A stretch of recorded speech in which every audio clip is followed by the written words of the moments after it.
So I want to show you guys how to re-whip a European style buttercream. So this is the meringue type, or the Italian that we made the other day. And if you remember, I said it can be refrigerated. And so this one was actually frozen. And I told you that when you re-whip it, first if you can, bring it to room temp. Mine is still a bit on the cold side, which is going to happen to you at the workplace, you know, about 70% of the time. And I told you that this will end up almost looking like curdled cottage cheese, and not to panic. So I want to show you what mine is going to look like, and you're going to see if you were at home or if you were the first day on the job site and this happened to you, you would panic. I will tell you, I know this from experience because my first day at the large hotel where I was executive pastry chef, a huge batch was made by the old pastry chef. He was Austrian in nature.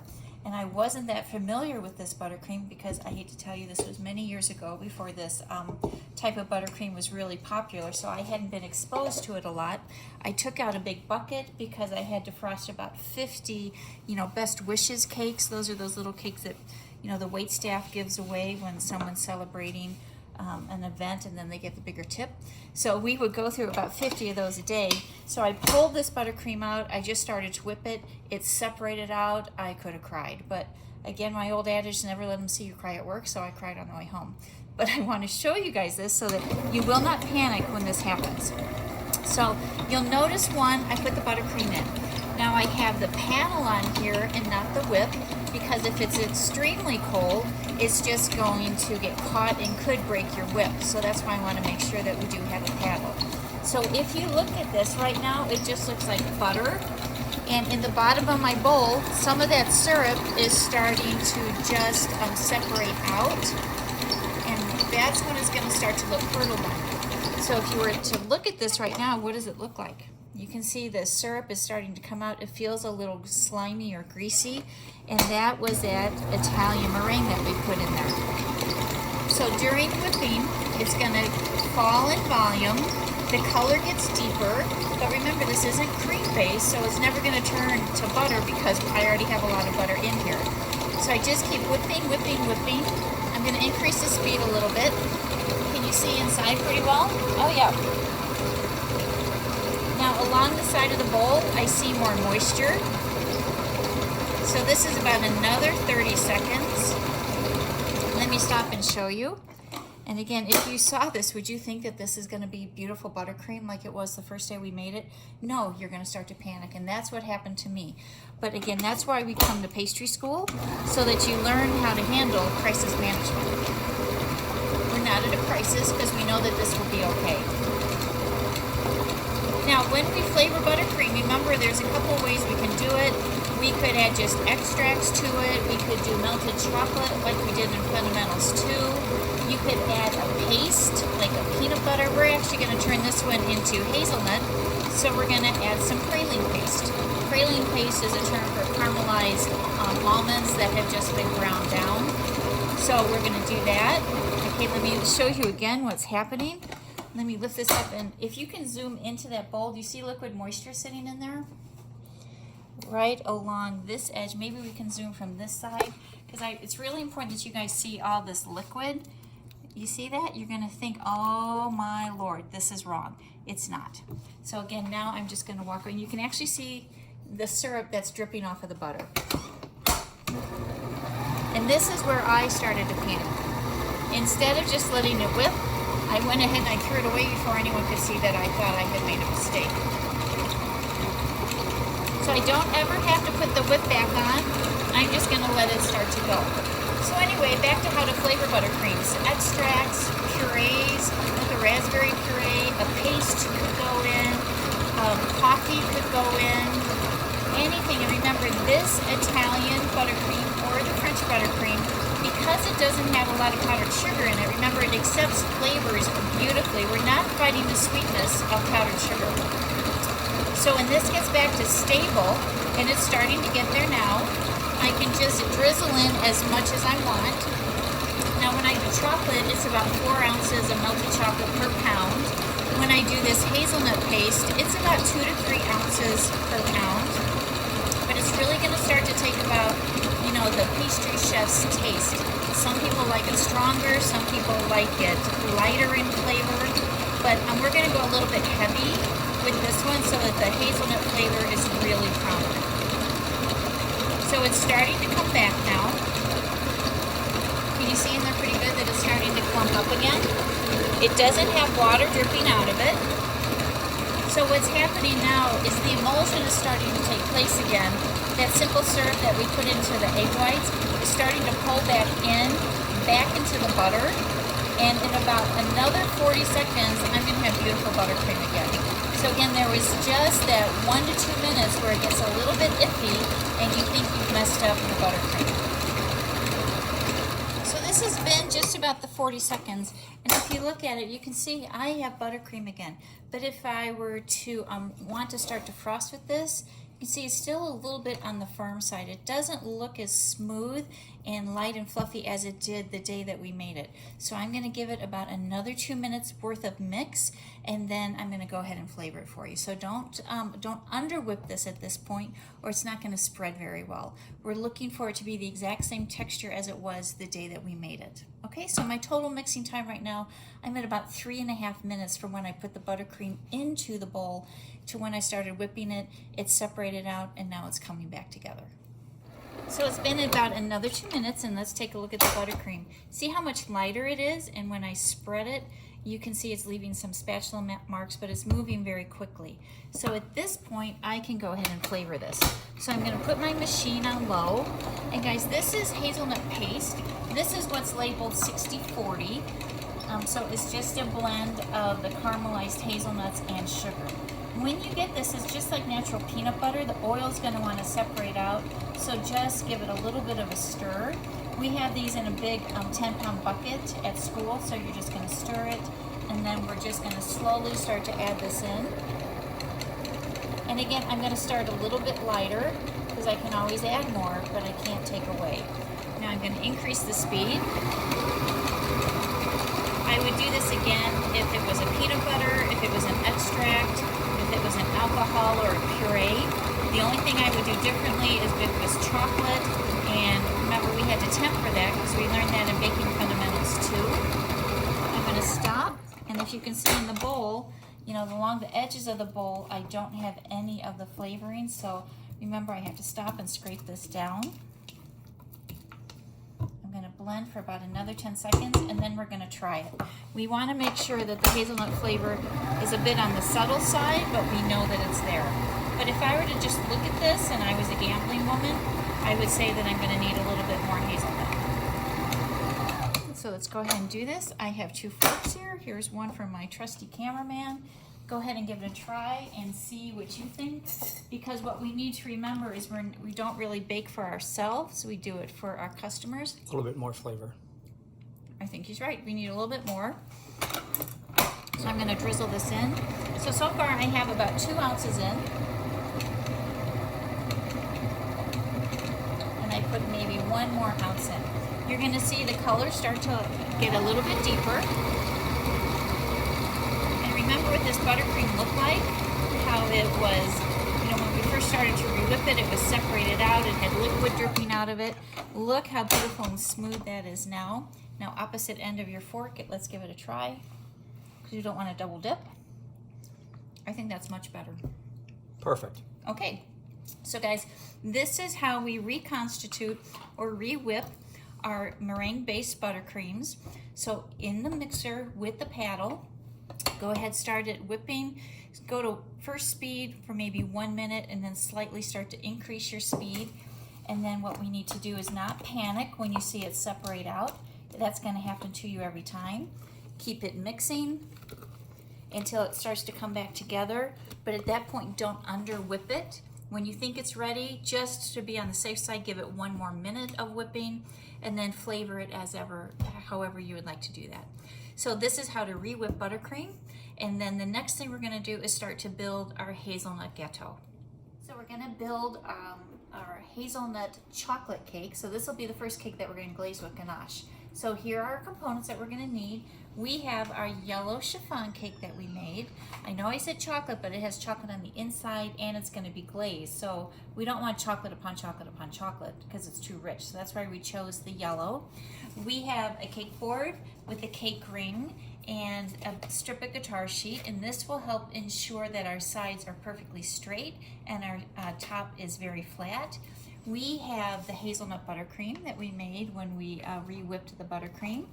We have our dessert syrup. This is actually flavored with frangelico, which is hazelnut liqueur. We have chocolate ganache. We have chocolate that we're gonna pipe on the inside, and then liquefied ganache that we're gonna pour over the exterior cake. We have chopped hazelnuts, and we have some whole hazelnuts. So we're ready to start to build because this is gonna take a little bit of time, because once we get it built, then we're gonna have to chill the cake before we go ahead and glaze it with the ganache. So I have, the first thing I wanna do is bring my cake board up. And you can see my guitar sheet is about 2 inches above the cake ring.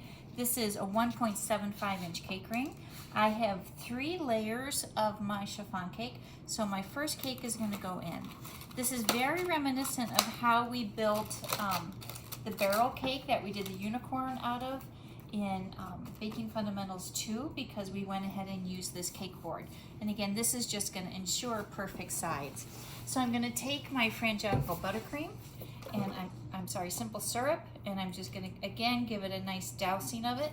Remember, we want to just kind of touch this and make sure that the simple syrup or dessert syrup goes all the way in.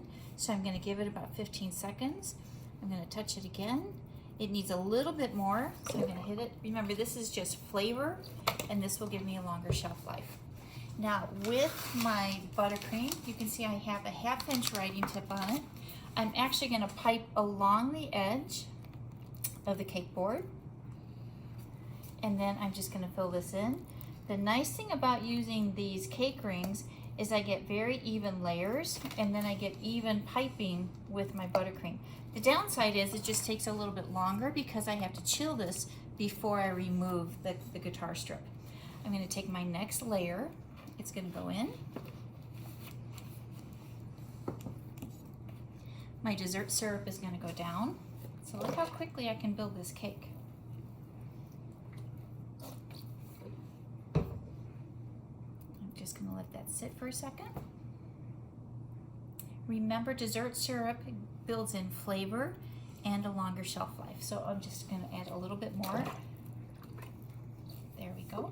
And now, again, I want to make sure that my ganache doesn't seep into the cake, so I'm going to put a protective layer of buttercream down. So I'm just going to do, again, about 2 tablespoons. And because I'm inside the cake ring, I'm going to use the back of a spoon, and I'm just going to smooth this inside the cake. Remember, this is going to keep the ganache from seeping inside and then making our cake soggy. And now I'm going to take and pipe a circle of my buttercream along the ridge. This is going to act like a dam to make sure that the ganache doesn't flow out. So I'm going to grab my pastry bag that has the ganache in it. The ganache can be anywhere from where it's just starting to set to where it still has a little bit of fluidity in it. So you can see I'm right there. This is at 90 degrees. So it's warmer than just having it at room temperature. And then that is going to make sure that I get a nice layer. So look, that dam with the hazelnut buttercream that I put in is keeping it from flowing over the edge, because now we won't be able to see it. So this is going to kind of be a little bit of a surprise inclusion when we cut into the cake. And now what I want to do is put in some whole hazelnuts. Actually, I'm going to do the crushed hazelnuts. This will just give a little bit of texture inside the cake, so we don't have smooth upon smooth upon smooth. So I'm just going to add a little bit of crunch in here. And now I'm going to put my next layer of cake on. You'll notice I'm going upside down so that I can put the dessert syrup on here and have it soak in.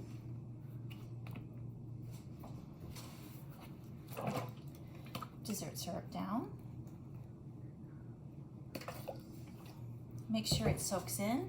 And then again, I'm going to put a very thin layer of buttercream down, and I'm going to then retard this so that the buttercream gets cold, because I need cold buttercream and warm ganache in order to glaze this beautifully. If my buttercream is warm, my ganache is warm, they are just going to marbleize together, and then it won't have any kind of beauty to it at all. So I'm just going to spread this down, and this is again just to make sure that the ganache that I'm going to glaze this with does not seep into the cake. I'm going to smooth this out. So I'm going to put my spoon in the middle. I'm just going to twirl this. I'm going to get all the excess buttercream, have it go against the guitar strip, because when I peel this away, it will leave with the guitar strip. So now we'll put this in the blast freezer, and in about 15 minutes we'll be able to glaze this. Again, I need the buttercream to go quite cold. I need the ganache on the inside to go cold. So while this is freezing, I'm going to go ahead and warm up my ganache and get it ready for glazing. So I pulled the cake out from the freezer, and if we touch it, you can see the buttercream is cold. So what we want to do is just lift off the cake ring. And I've cut the cake board down to fit this exact size of the cake. I'm actually going to put it on a sheet tray lined with parchment paper and with a smaller cake ring on it, so when I glaze, the glaze will just fall right off. So I have to pull this off, and look how beautiful my sides are. So that means the ganache is going to flow down really, really well. I don't have to worry about putting a side of buttercream on it because my edges are nice and flush. So I'm going to take my ganache. This is just a straight ganache that has a little bit of corn syrup in it for shine. And perfect temperature is 34 to 35 Celsius, which is about 90 to 95 degrees Fahrenheit. So I'm ready to go. So I'm just going to take this off. This comes out. Any hotter with my ganache and it will end up melting my buttercream. Any cooler and it won't want to glaze down the sides. So I have it in a pouring, in a volume. I'm just going to go in the center. I'm going to make sure that it goes to the top. And now look, I'm just going to pour the edges. We don't want too much because we don't want it to be too thick. Because the cake, remember, is quite rich. It has that hazelnut buttercream. It has a layer of ganache on the inside. I have it on the turntable so I can spin it and make sure that I got every edge. So I think I'm good. Now what I don't want is a little too much on the center, so I'm going to take my offset and just a light touch and go over it. And look how much comes off. There's about a 1/4 cup that just came off. And because this has the corn syrup in it, you can see the shine. But look, I have a little bit of a bubble there. So I'm just going to take the tip of my spatula and pop that. I'm just going to check the whole cake, make sure I don't have any bubbles. Now I'm going to take my offset and just go right along the bottom of it. After this ganache is set, I'm going to move it to a different cake board, one that will be pretty and be ready for presentation. When we're done, we're going to go ahead and pipe a little bit more hazelnut buttercream on the top of it, and then we'll do final garnish. I obviously can't garnish now because this ganache is still wet, and anything would just slide right off the top of it. So this is going to go back into the cooler for about 20 to 30 minutes. Ganache is set, so what we want to do is get it off of the not so clean cake board. So I'm just going to take my offset, run it around once just to loosen it, and then look, your cake is going to lift right off of this. And we always want to put it on a prettier presentation cake board. So there we go. I'm going to put my spatula right back under it, and done. So now we need to do final garnish. So I have some my buttercream in 2 different size tips. So we're going to do a little bit of a more modern one. So I'm going to take with my large star, if we can focus on top of the cake, I'm going to do some large rosettes, just in random pieces. I'm going to come back with my smaller tip, and look at the beautiful shine. The ganache looks great, and I'm going to do some standing up ones. Maybe a big one right here. How is this a more modern design? Because it's not where each piece has been portioned out. And this cake you would almost sell as a whole cake as opposed to just by a slice. So the other one, when you see the Black Forest one, it has a rosette marked for each piece, and this is just set for the whole cake being sold. Got it. Okay, so now we're going to come back, we're going to put some plaquettes in, and these plaquettes again are just chocolate, which we already know how to make. So I'm just going to do a little, put them randomly on here. How's that look? Good? Beautiful. Again, I want to tie in that I have a nut, so I'm going to put some hazelnuts on the top of this. And then I'm going to put, to tie in with my chocolates, some of these little crunchy pearls, just in a few spots. And last but not least, just for a little bit of pop of color, you could put some gold leaf, but I'm going to put some of these silver dragées on. Again, just for a little bit of different texture, because this will give a crunch, a little bit of different color. And guys, here is our chocolate hazelnut gâteau.